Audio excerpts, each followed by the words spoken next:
morning and welcome to this this webinar brought to you by NQA. And joining me this morning is my colleague Terry Fisher. I'm NQA's Principal Assessor for Energy and Environment. My name's Richard Walsh. Some of you may have come across me before on some of the webinars, and Terry holds a similar role in the field of health and safety. And a very warm welcome wherever you might be. Looking outside here, it's just starting to brighten up, but it's a bit of a wet and windy Friday morning, so nothing better to do than listening to a webinar. Just to make sure you're in the right place, this morning we're going to be looking at the benefits of integrating your management systems, and that's what you should see on the screen in front of you. So there you go, 28th of August 2020. Long weekend coming up if you're in England. It's a bank holiday weekend, so there we go. Right, so as I said, that's Terry and myself. Terry will be... Morning, everybody. Sorry, Terry, I should have given you the opportunity to say good morning. So we double-handed this morning. You get two for the price of one. There you go. So just a little bit about NQA if you've not come across us before. Shows the places we are around the world. We are in the UK. We are one of the top 3 certification bodies in those standards: 9001, 14001, 45 for health and safety, 27001 for information security, and some other standards that we'll talk about maybe as we go through the presentation this morning. And then in China, we are #1, and I can't see the edge of the screen there, unfortunately, because there's something in the way. Let me just have a look. So we are big in China on automotive, and then in America, we are the #1 certification body in the aerospace sector. So that's the corporate stuff out the way. That tells you a little bit about how many certificates we issue. We've been around for, well, 32 years now. 1988 we started. I've been with NQA since 2007, working almost entirely in the field of environment and more latterly energy. Just a little bit on housekeeping, just to get you all started, stop you all frantically taking notes as we're going along. You will get, every person who's registered for the webinar, not just those attending, so everybody who's registered will get a PDF copy of the slides.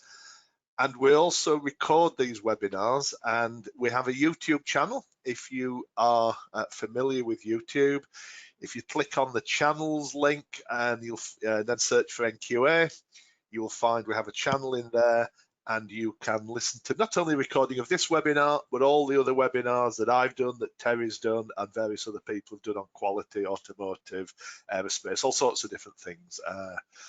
All of them very, very interesting and very worthwhile having a listen if you need to find some information out.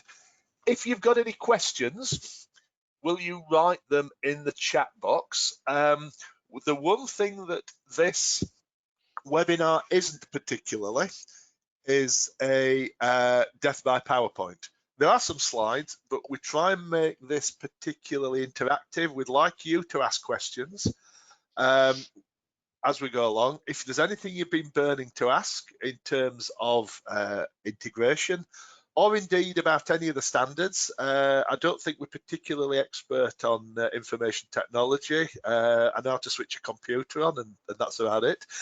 But certainly health and safety, quality, energy and environment, we can field any questions that you might have on those, but particularly around how they might be fully integrated. So if you get any questions as we go along, type them in there. But Terry and I will be sort of chatting as we go along and see where we go. So there you go. So that's questions. We're aiming to be finished. I think the last time we ran this, it ran for about 45 minutes. So it's 11:05 where I'm sat now. So probably be finished about 11:45-ish, something like that. So objectives, what we're going to do. We're going to have a look at the background to standard integration. We're going to look at Annex Sl, if you haven't come across that before, and touch on PAS 99. Look at the different combinations of standards, have a chat about why we might integrate. So what are the benefits of integrating a management system? Why should we do it? What does integration actually do?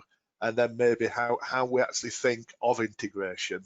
And then towards the end, have a chat about some of the common areas and also some of the different areas, because obviously there are some areas of the standards that are the same, but there are some key differences dependent upon which standards we're integrating. So that's the plan. As I say, nobody's asking any questions yet. That's good. But if you think of any as we go along, please do type them in. So, Annex Sl. Annex Sl really started off the push for integration. It was published by ISO back in 2011. So, getting on for nine and a half years ago now this arrived. And what it did, it provided a high-level structure for all of the soon-to-be rewritten, as they were at the time, ISO management system standards. And it replaced a much older standard called Guide 83. And it sort of expanded on what Guide 83 was trying to do. So what Annex Sl did all those years ago now, it created, I call it a blank standard. It's like a management structure to introduce identical core text and common terms and definitions. So it's streamlined the standards, it's encouraged standardization, but above all, it has made it much easier to integrate all of the different management systems and all the new standards, starting with the first two that were, I think, that were launched in 2015, which was ISO 9000 and ISO 14001.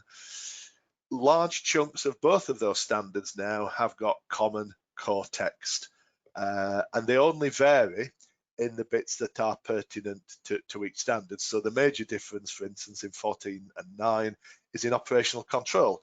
9000 has about 7 or 8 pages on operational control because it is very much related to the quality processes within a business, whereas 14001 only has about half a page on operational control, because really 14001 is looking at the outputs from that, not the production outputs, but the how your processes might impact on the environment. So we'll cover those areas a little bit later on. So in the standard itself, if you've got any of the modern standards in place, and I'm sure most of you have, one or more of them, you will be familiar with this structure. This is the Annex Sl structure, clauses 1 to 10. The bits we're interested in, particularly the auditable clauses, when we or another certification body come on site to look at your certification process, to look at the management system processes, we audit clauses 4 to 10. Clauses 1, 2, and 3 relate to the standard itself. Just to mop up a little bit of confusion, perhaps, clause 1 scope is not your scope, the scope of your system, it's the scope of the standard itself, and sets out what the standard is all about and what it's trying to achieve. So clauses 4 to 10 are the clauses that we would actually audit when we come in and carry out a certification visit with yourselves. Now, the idea being that where possible, and I say that slightly tongue-in-cheek, but there's a couple of areas where sadly they have drifted away from this. Where possible, the clauses have identical core text no matter which standard they're applied to, and in the main do share common terms and core definitions. So those are the clauses that we are looking at. So PAS 99, PAS stands for Publicly Available Specifications. So PAS 99 sort of sits a level down from an international standard. There's lots of PASs. I'm working on PAS 2060 at the moment, which is another in that series, and PAS 2060 is about carbon neutrality. So there's a whole range of the PAS standards, but PAS 99 was published by BSI a good number of years ago now, back in 2006, was updated in 2012, and it basically does the same. It's a guide on how to how to actually integrate all of the different standards to try and make sure that all standard requirements are met with one set of policies and procedures. It encourages you to audit more than one system at a time, thereby saving money and resources. Looks at improving overall efficiency by removing the need to duplicate tasks, so you don't need to do an audit on quality, an audit on environment, an audit on health and safety. There's certain areas that you might do independently, but generally a lot of it, you might look at the process and you would look at all the different aspects of a process. You would look at how it's run from a quality perspective. You might look at the outputs from an energy or an environmental perspective, and you would make sure that that process was being operated in a safe manner, just in the one audit. So you would look at the whole areas within that process. It's all about clearly defining roles and responsibilities and making sure that that you highlight the common objectives that are across all of the standards, and all of the standards now have one core common objective, and that is to improve the performance in whatever the field the standard is trying to oversee. And ultimately, it's all about trying to make it easier to have that continual improvement across all of your various management systems. However, although that's PAS 99, we don't come across it that often.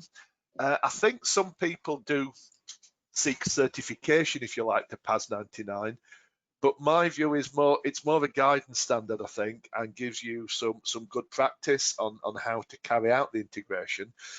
But I think the Annex SL format is in a way removed in some respects the need for PAS 99, but it's in there because it's a tool that's still available. It's on the books and people can work towards it.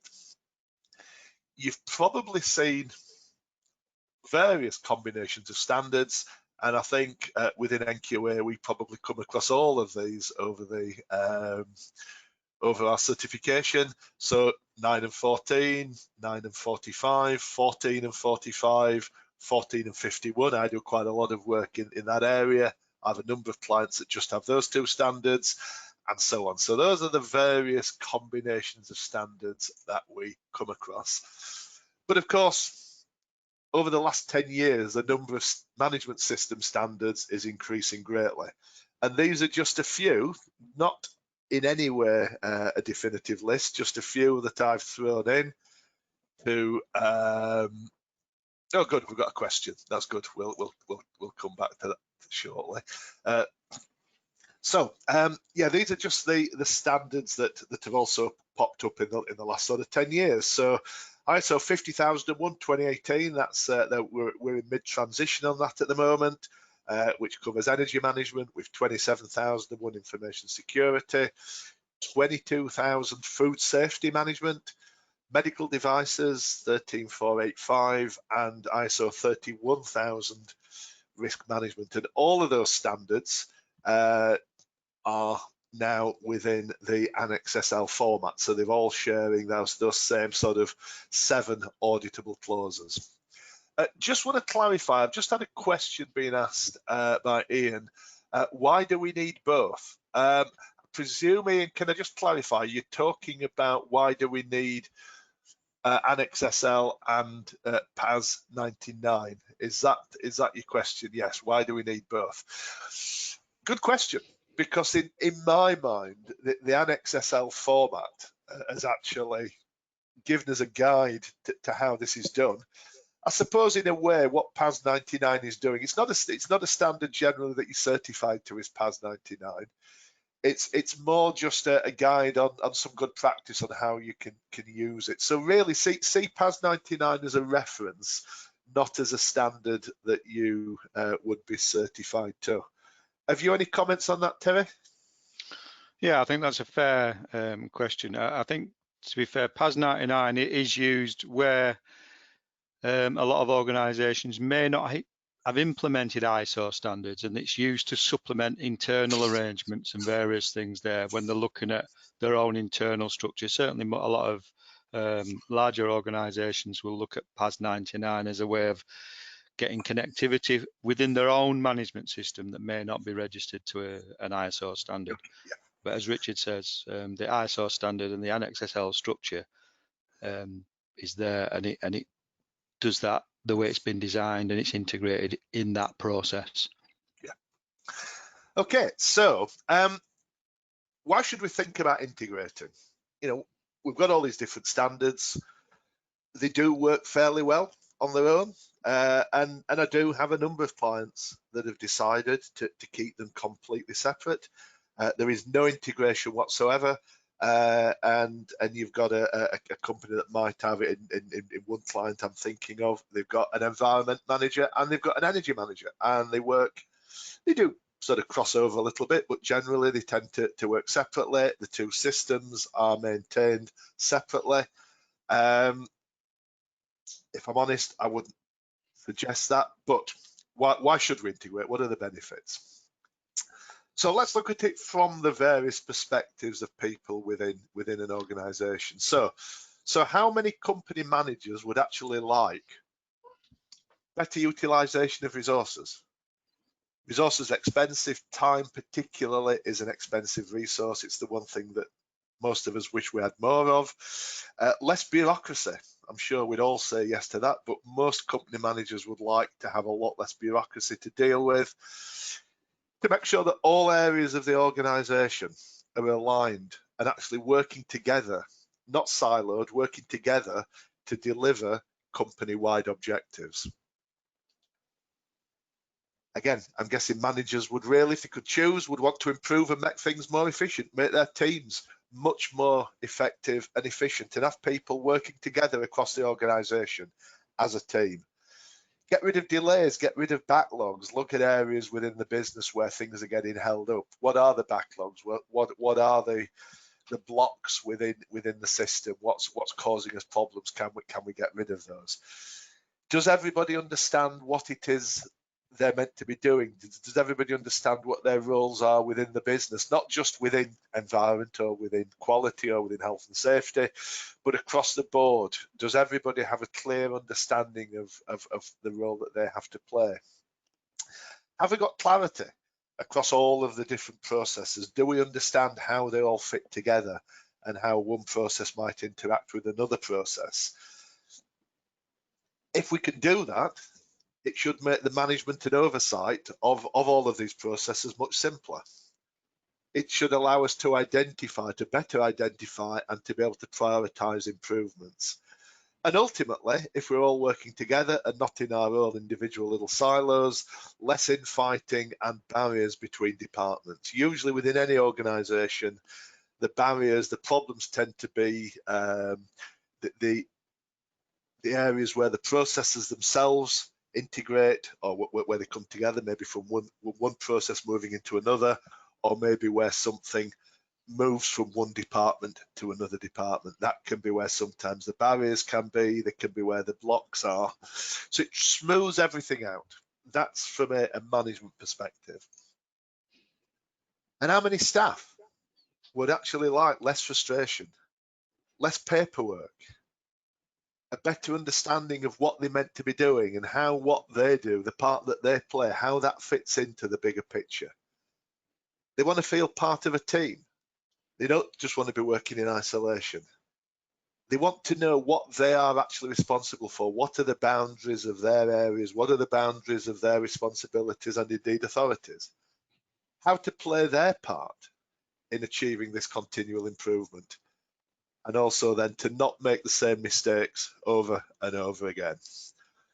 And I think we can all probably identify with things, whether we sit at a managerial level or whether at a staff level in our organisations. I guess we can agree with most of the things that have been on these last two slides.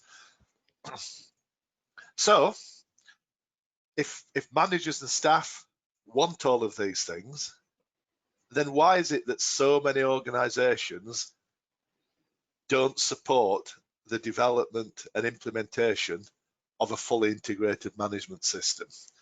I just don't, oops, sorry about that. I've just clicked on the wrong button there. Let me just go back. So if everybody wants the same thing, why might we not support an integrated management system? To start to think about answering that question, let's just have a look at what an integration system actually sets out to achieve. So what does integration actually do? And I'm guessing what I'm trying to come out with here is to try and answer some of those points that were in the last two slides about what people might actually want. So integration enables the organisation's mission and objectives to be achieved, not just in one particular area, but all of these Annex Sl format standards now, they all say the same thing, that all of these areas of the respective standards, they all have to feed in to the company's overall business processes. And indeed, some of the companies I work with, I'm sure Terry's the same, that the management systems we see are not called a quality management system or an environmental management system or a health and safety management system. They're becoming business management systems that manage all the different facets and aspects of a particular business, making sure that it delivers product or services that the customers are wanting in a way that is safe for staff and also in a way that protects and doesn't harm the environment. But rather than siloing everything, that all those processes are drawn together. So it defines all of the processes and interfaces within the organisation. As I said before, quite often the weaknesses in any organisation are at the interfaces between departments, interfaces between standards, interfaces between different processes. And it integrates all of the activities around the process, all of the objectives and all of those processes into one overarching business management system, providing clear accountabilities and responsibilities for all staff. It makes sure that the processes, the people carrying out those processes and the resources that are needed to enable those processes to be satisfactory are all aligned, achieving one overall objective, which is continual improvement in all aspects of that process. If we're producing a product or a service, it enables that we produce a consistent product. Obviously, that's what 9001 is there for, but it makes sure that that ethos, if you like, is spread across all of what we do. For most people, the one thing that it should prevent is the spurious generation and lots of documents. We've all probably got far too much paperwork, and where you're running systems separately, as we'll see shortly, there are areas that are common, and we can combine a lot of the paperwork. So we only need, for instance, let's say if we're looking at internal auditing, we only need one internal audit program. We don't need, if we've got 3 standards, we don't need 3 separate internal audit programs. Of course, integration forms a basis for training on the particular process, and again allows all the different facets of that process to be drawn together into one training and competence area. A fully integrated business management system provides a company management with a tool to assist in their oversight role. Because everybody knows what they're doing, everybody's got the roles and responsibilities defined.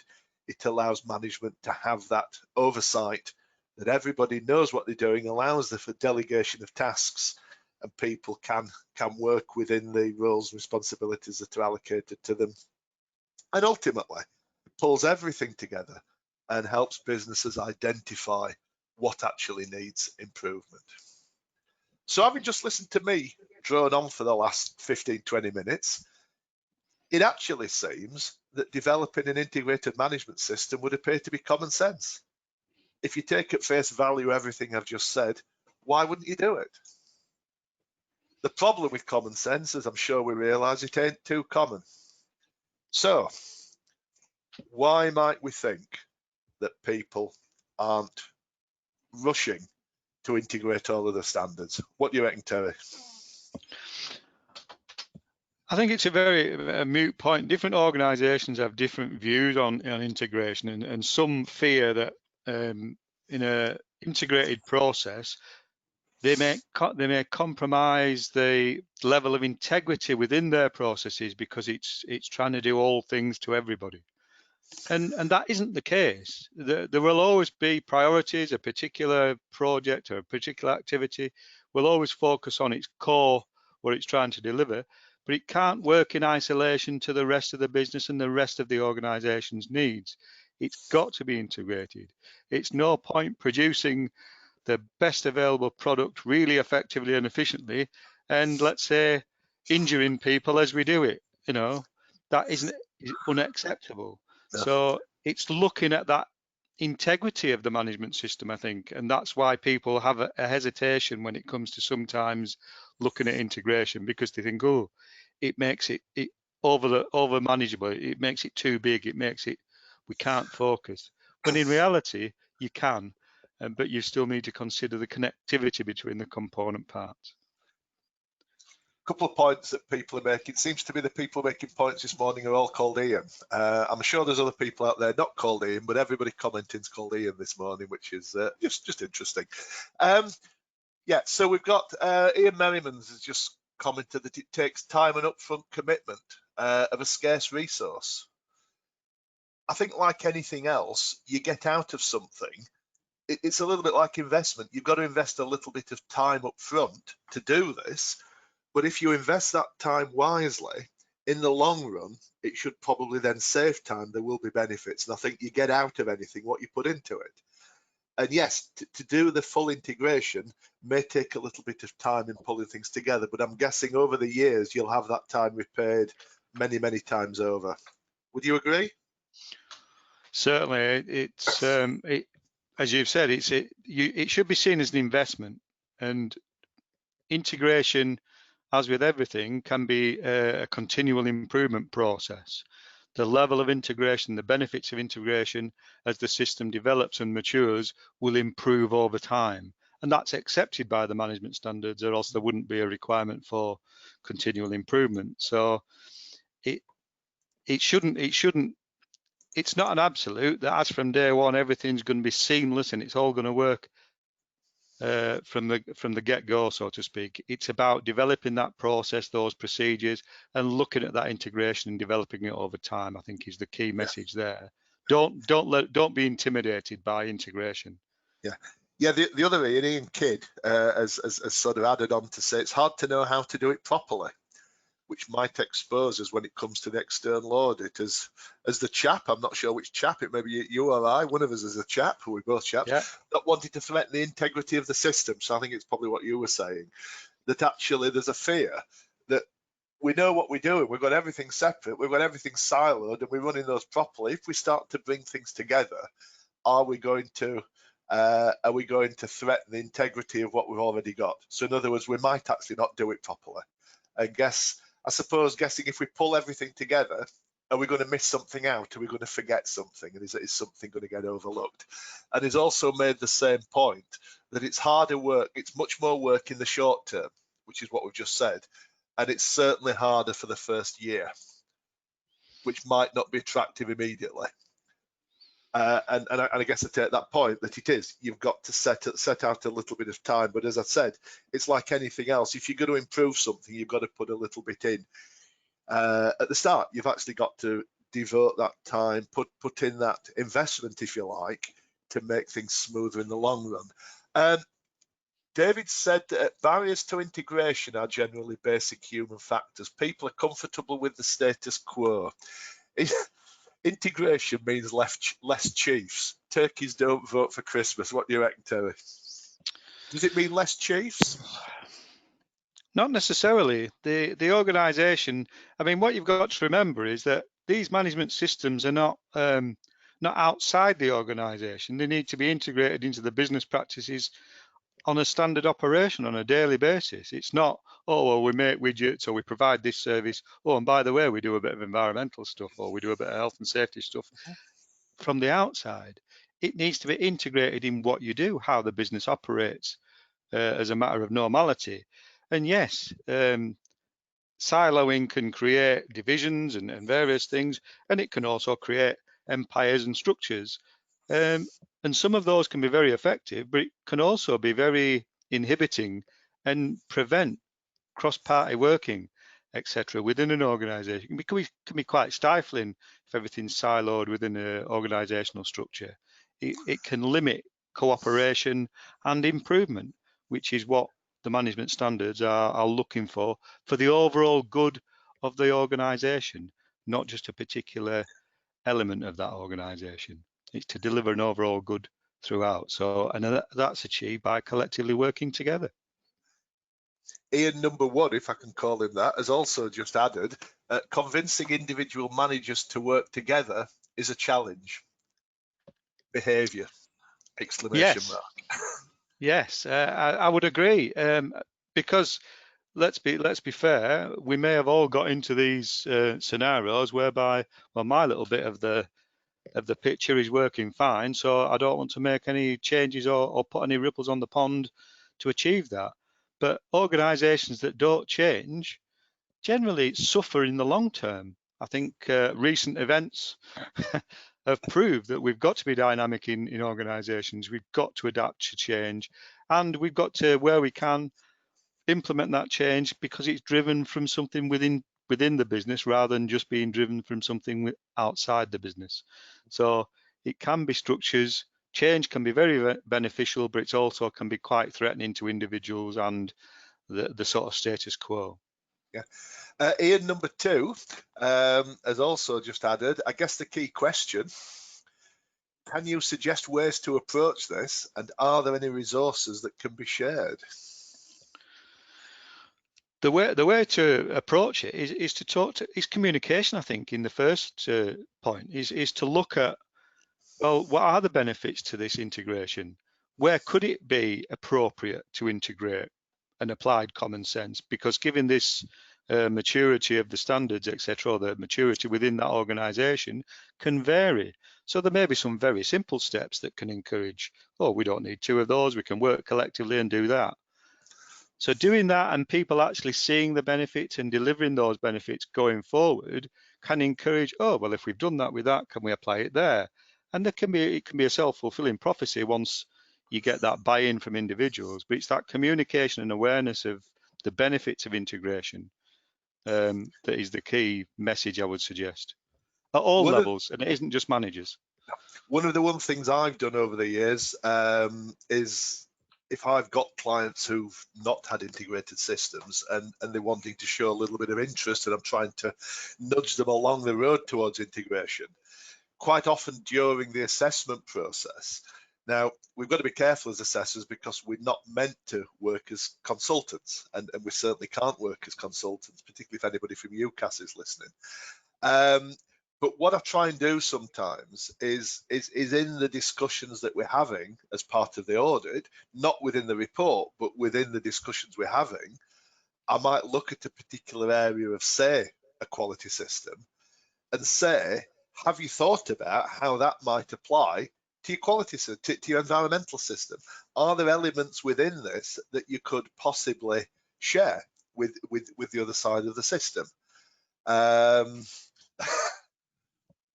John Swift, who's not called Ian, and has said that. Thank you, John. Isn't the norm to have an audit process, a document management system? I wonder if most organisations may already be working with an integrated system without necessarily knowing it. And I think that's probably true. How many people within organisations who think they might be running separate systems may just have, for instance, one document control system? They might have just one audit system. The management review, for instance, might cover quality and health and safety at the same time. So you're almost starting to integrate there, and I don't want to jump onto the next part of the presentation, but you're starting to think there already about integration. I've clearly started something now. We've got Ian number 3 has just arrived. Ian number 3 has said, might suggest an approach of working with those within the business with the appetite for integration informally to realise and demonstrate benefits to back up the wider case for full integration. Doesn't always work, but it's neater and more robust to work with evidence. Absolutely.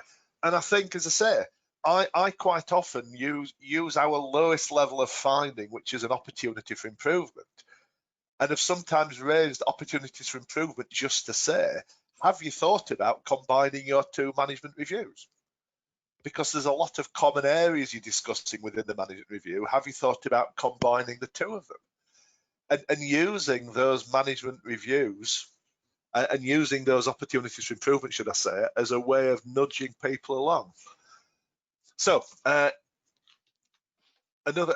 main issue, this is Ian again, one of the Ians, my main issue with integrating the internal audit process, audit schedules, so I'm trying to bring these together at the moment, but feeling the pain, is that I'm going to make it more complicated than it needs to be, where the external auditors may be happy with a simpler approach, less internal checks and questions concentrating on key areas.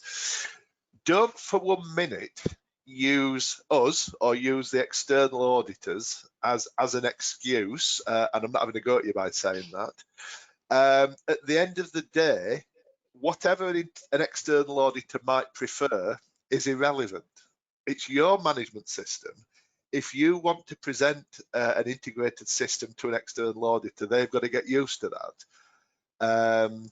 Traditionally, things have been done differently. Traditionally, things were kept separate, but actually the way the standards are going, the way Annex Sl is driving the standards, the way they all share a common format, the way all of the standards now look at doing process auditing rather than looking at clauses of the standard, all of those different types of audits are prompting us to work together and to start to integrate.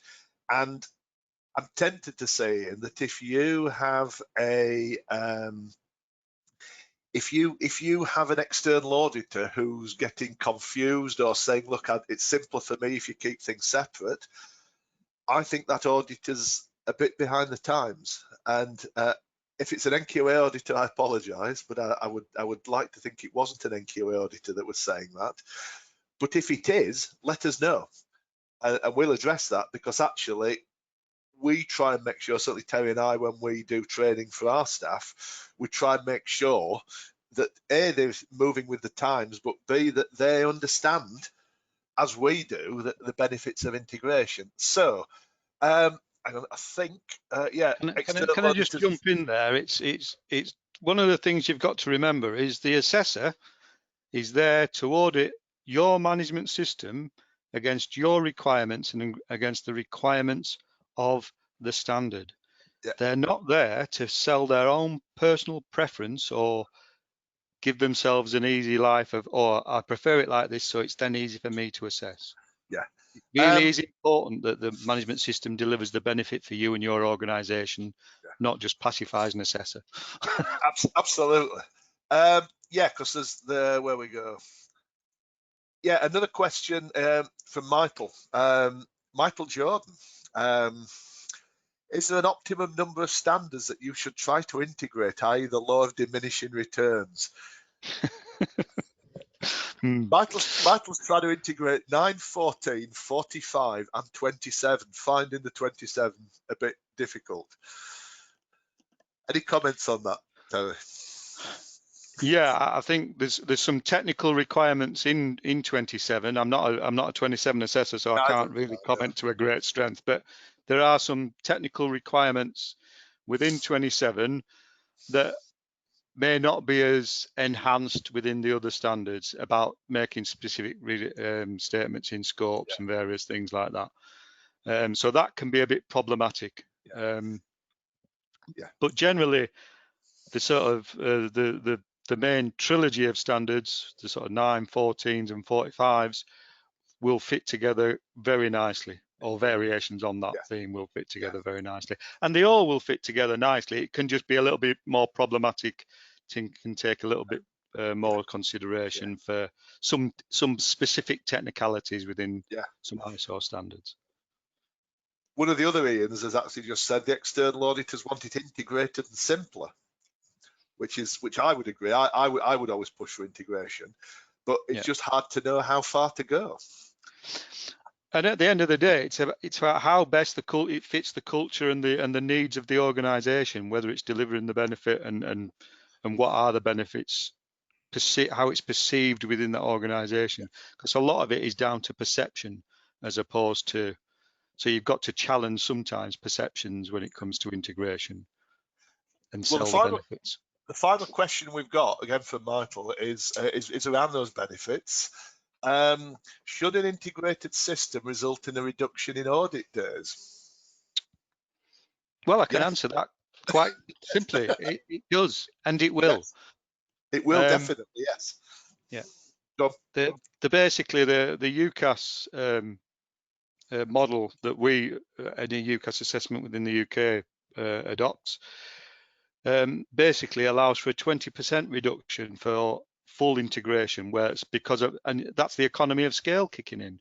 It is. So looking at the context and the various things, so there's allowed to be a 20% reduction in allocated audit time against an integrated management system, whereas separately registered and not integrated systems don't allow for that. So by definition, yes. Yeah.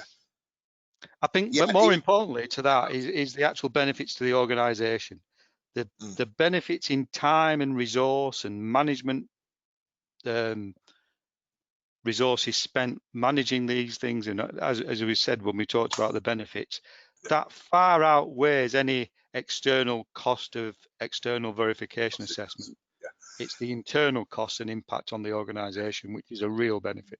Yeah. Before we just move on, one of the Ians has just said we're looking at 9, 14 and 45.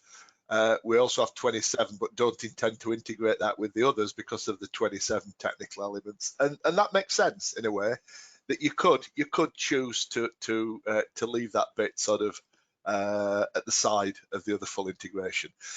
Let's just move on, because I think some of the things that we're going to say next might help us a little bit and might show us how some of that integration might work.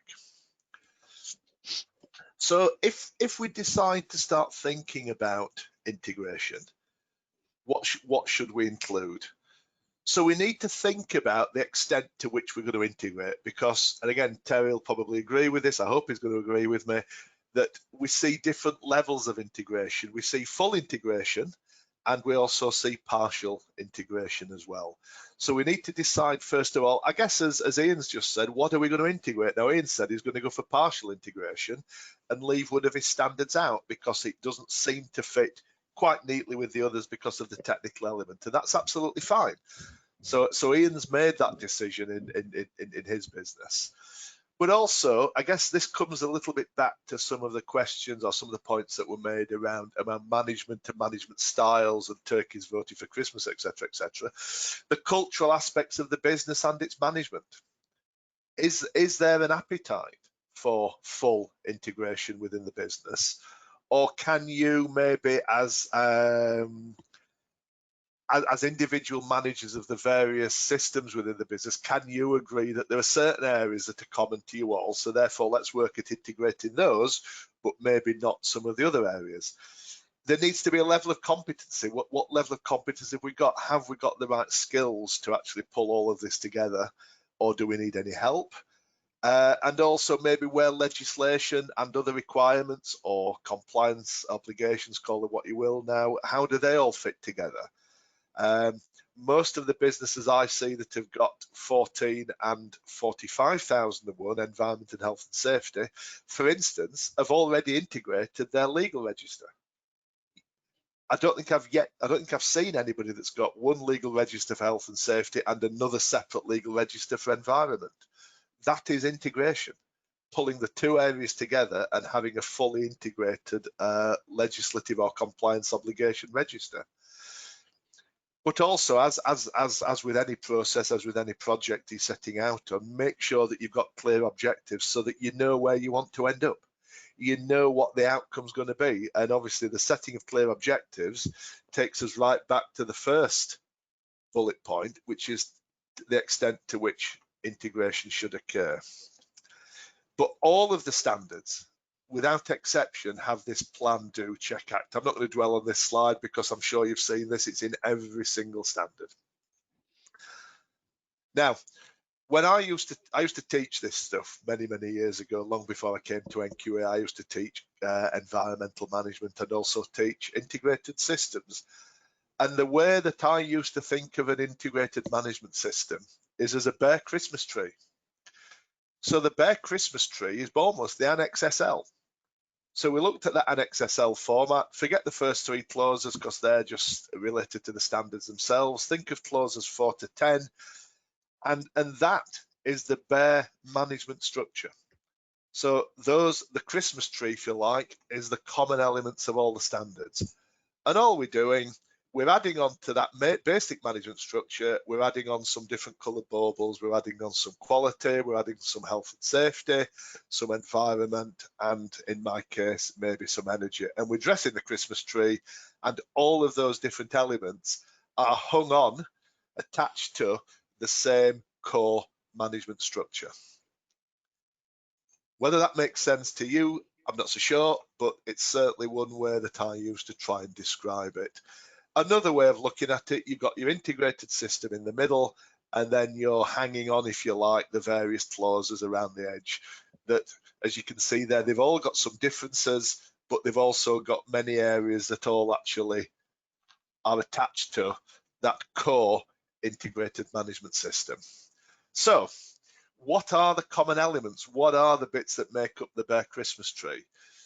These 4 clauses, sorry, 5 clauses as far as I'm concerned, are identical in every single standard. They might have slightly different outputs, but the processes that we go through are exactly the same. Just to sort of answer another question of Ian's, actually, thinking about competency, is it better to go for single certificates first and then seek to integrate later? Yes, and that's the way that we would work. If you've already got 9001, for instance, and you then wanted to seek certification to say 45, you would actually come along first of all with that as a separate system. We would certify your 45 and then move forward with integration. So yes, I would go for single certification first and then start to seek integration once you've got the 2 systems set up. So the common elements then, clauses 4, 5, 6, 7 and 10, they're the ones that actually have the same requirements, just with slightly different output. Anything that you want to pick out from there, Terry? I think the key message in all of this is when you're looking at common elements and integration, is to think about, yes, there's the formally recognized within the standards. People were talking earlier about 27001, but the management review, etc., is still common. So you can have integration at an operational level that you wouldn't necessarily get formally recognized within the certification process. Yeah, and that's the key element. Management review comes in at clause 9. You could argue that that is a common element. But yeah, I would definitely agree that the main structure and body of the system is based around those common elements. Yeah. I mean, you know, what can we say?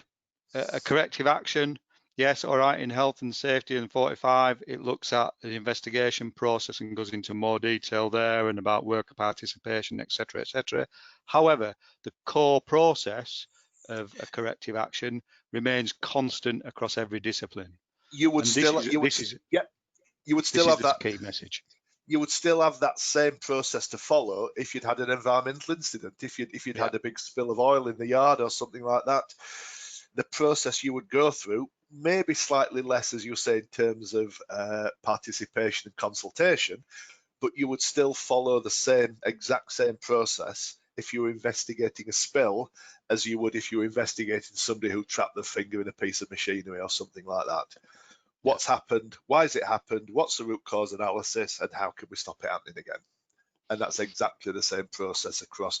And indeed, you might, as part of that investigation, have to involve external agencies, dependent on whether the severity of the incident, whether you needed to contact the HSE or whether you needed to contact the Environment Agency or indeed the local water company if you'd had a spill into a sewer.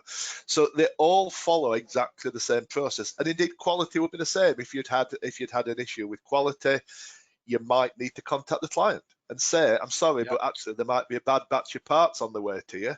Or we might have a delayed order because we've had a bit of an in-house problem. So you're involving yet again a third party. So that the process is exactly the same across all. Gabriella, hi.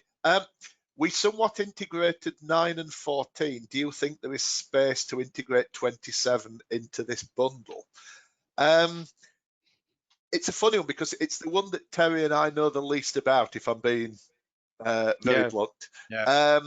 And as you've already heard, 1 or 2 people seem to be having some difficulties with the technical areas of 27. But actually, I would argue, if I move on to the next slide, those technical areas probably mainly come within clause 8. which is the operational planning, controls, emergency preparedness, dependent on which standard you're looking at. I think that most of the requirements in 27 are within that area. How you actually plan what it is you're going to do to make sure that your information, your IT systems are safe, secure and robust.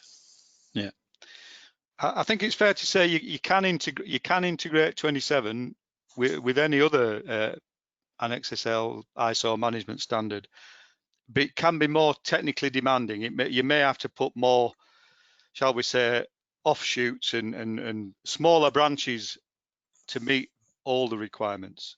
So it can be a little bit more technically demanding, but the basic principles, the basic structure does remain consistent. It's not prohibitive, but it can be more technically demanding. You still have to have a management review, you still have to have internal auditing, you can still find non-conformances, you still have to look at the context of what it is you're doing, you still need the leadership clause, you need to allocate resources, you need to set competencies. All of those sit in every single standard.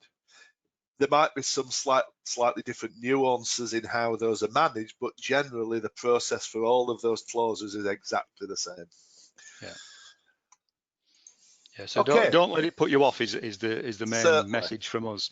Yeah, so we've already gone sort of 5-10 minutes over where we said we normally set out to try and keep these webinars under an hour, so we've got about 8 minutes left. It's 8 minutes to 12 here in the UK. I don't know if anybody else is abroad or not. Are there any other questions at the moment that anybody wishes to ask? My advice, if you want to think about looking at integration, ask your assessor. Ask your assessor for a discussion as part of the audit. You know, your assessor will tell you whether the bits that you've got in place are suitable for integration. You know, I try and help people, certainly on my audits, and we'll use opportunities for improvement, which is our lowest level of finding. We don't treat them as non-conformances.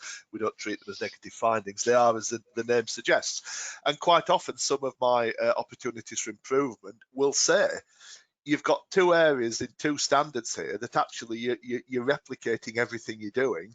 Have you thought about combining them? And you almost end up, I'm going to call it integration by creep almost. Yeah. So gradually you're sort of integrating without anybody noticing almost. So you say, yeah, actually, there's no reason to have 2 non-conformance forms, one for quality, one for environment, say. Combine them, just have one form. The process is the same, but actually there might be a box at the top of the form that says, is this a quality non-conformance or is this an environmental non-conformance? You might, in the spreadsheet that manages your non-conformance process, you might have, where did this originate from?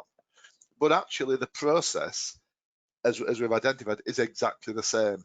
So yeah, you can almost, I'm going to say integrate without anybody noticing, but you can start to creep and gradually, it saves time. It saves duplication. Look for common areas in all of the systems that you're working with.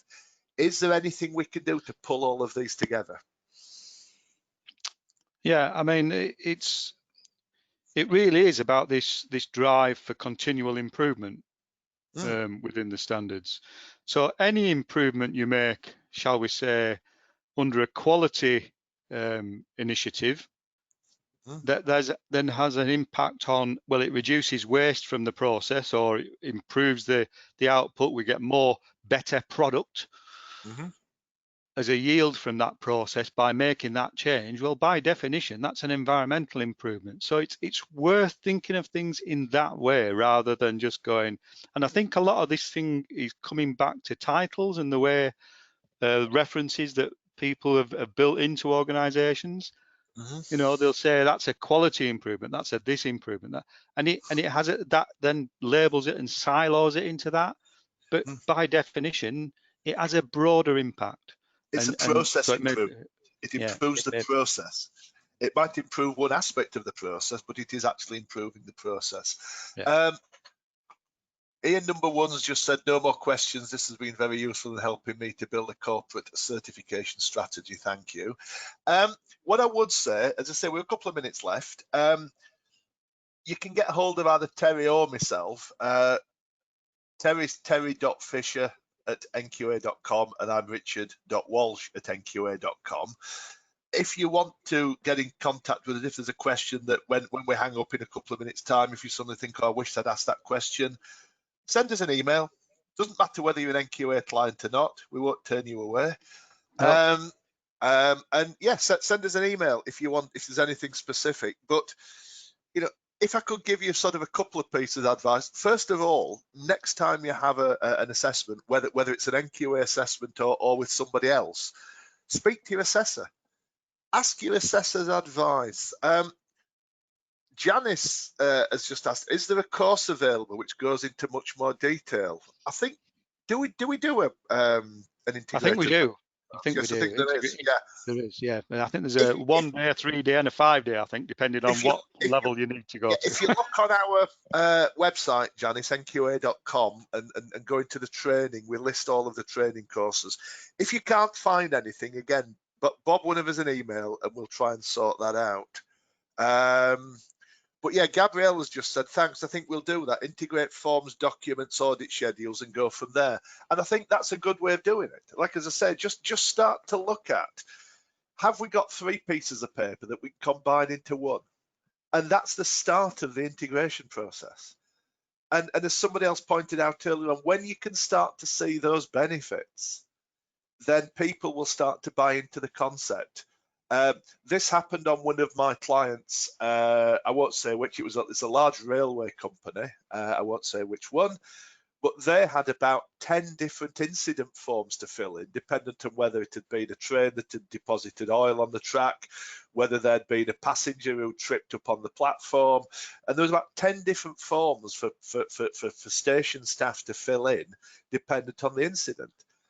And in the end, they combined all 10 forms into one piece of paper. The first question it asked was, what is this incident all about? Is it a health and safety incident? Is it an energy incident? Is it an environmental incident? But you didn't have people thinking, oh, crikey, this has happened. Which form do I need to use? There was one form. And then that one form walked you through the process to give the people who need to investigate the required information. So I think that's right. I think from what Gabrielle has just said, start to integrate the forms, the documents, the audit schedules, and possibly the management review. You can have a management review and invite different people into different bits of it. So we're now going to spend 15, 20 minutes on it in our management review, particularly on environment. So we might need to just invite somebody into that, but you still just have the one management review.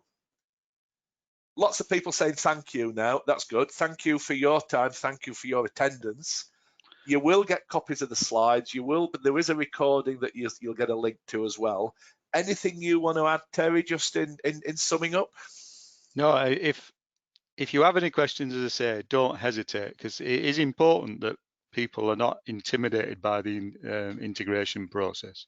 There are, whether it's formally recognised or informally developed, this is about system development and system maturity over time, having confidence in your system so it delivers benefits.